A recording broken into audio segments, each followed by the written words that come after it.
नमस्कार, आदाब, सत श्री अकाल। मैं हूं आपका दोस्त और होस्ट कारीगर दोस्त। आप देख रहे हैं कारीगर दोस्त, कारीगरों का सच्चा साथी।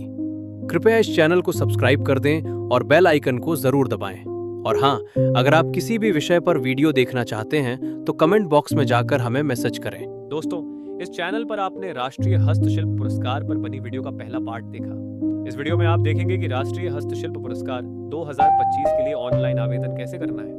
आवेदन की पूरी प्रक्रिया के बारे में बता रही है हमारी सहयोगी सुश्री आशा जी।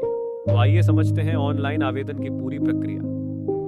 नमस्कार, आज हम बात करेंगे राष्ट्रीय हस्तशिल्प पुरस्कार 2025 के बारे में। ये विकास आयुक्त हस्तशिल्प यानी कि वस्त्र मंत्रालय की तरफ से एक बहुत ही बेहतरीन पहल है कारीगरों के हुनर को सम्मानित करने के लिए। तो चलिए इस पूरी आवेदन प्रक्रिया को अच्छे से समझते हैं। अगर आप एक हस्तशिल्प कारीगर हैं, तो ये मौका बिल्कुल आपके लिए ही है। ये अपने कौशल और अपनी मेहनत को एक राष्ट्रीय पहचान दिलाने का एक शानदार मौका है। तो चलिए देखते हैं कि इस अवसर का लाभ उठाने के लिए कदम दर कदम क्या करना होगा।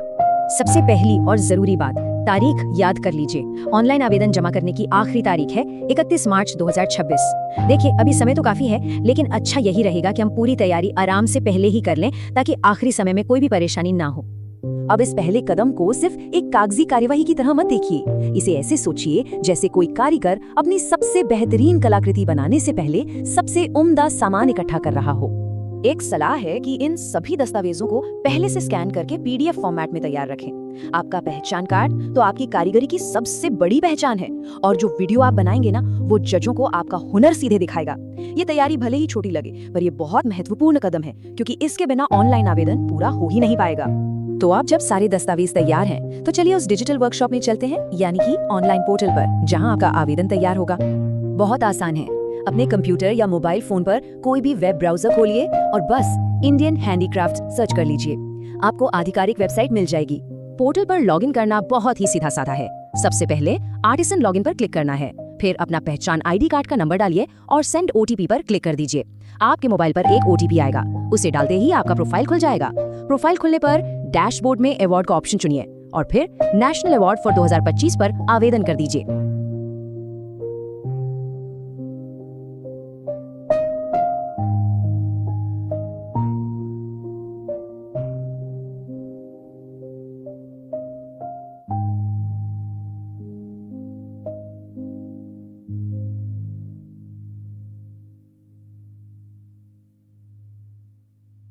अब ये जो फॉर्म है ना, ये सिर्फ भरने के लिए कुछ खाने नहीं है। ये तो एक कैनवस है, जहाँ एक शिल्प और उसे बनाने वाले की कहानी लिखी जाएगी।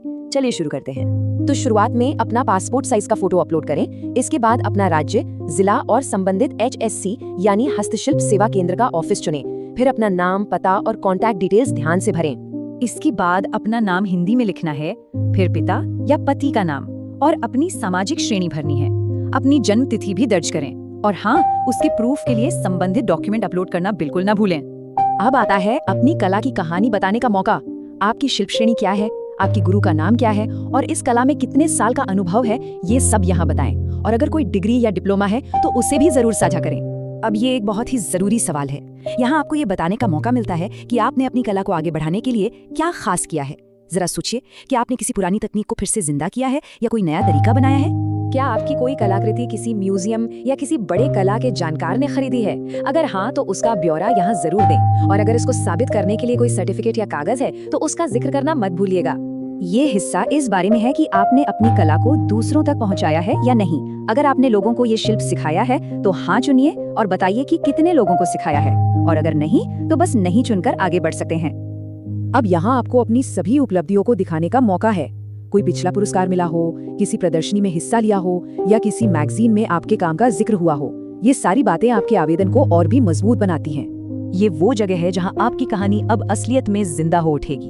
अब वक्त है आपकी बनाई हुई कलाकृति को सबके सामने रखने का। यहाँ आपको अपनी कलाकृति को बनाने की प्रक्रिया की कुछ तस्वीरें और एक छोटा सा वीडियो अपलोड करना है। ये बहुत जरूरी है, क्योंकि इससे जजों को आपकी मेहनत और आपका कौशल सीधे देखने का मौका मिलता है। चलिए अब हम आवेदन के आखिरी दस्तावेज अपलोड करते हैं। अपना प्रमाण पत्र, शपथ पत्र, बायोडेटा और सहमति पत्र, इन सबको सही जगह पर अपलोड करके अपना डिजिटल पोर्टफोलियो पूरा कर लीजिए। किसी भी बेहतरीन कलाकृति को वर्कशॉप से बाहर भेजने से पहले उसकी आखिरी जांच बहुत जरूरी होती है। तो चलिए जमा करने की प्रक्रिया को एक बार बहुत ध्यान से देख लेते हैं। एक बात का खास ख्याल रखना है, ये प्रक्रिया 2 हिस्सों में है। सिर्फ ऑनलाइन सबमिट बटन दबाना पहला कदम है, काम यहाँ खत्म नहीं होता। इसके बाद उस आवेदन को फिजिकली यानी खुद जाकर जमा करना भी उतना ही ज्यादा जरूरी है। और ये शायद सबसे जरूरी बात है, जब तक आप अपने डॉक्यूमेंट्स और अपनी कलाकृति को खुद जाकर जमा नहीं करते, तब तक आपके आवेदन पर विचार नहीं किया जाएगा।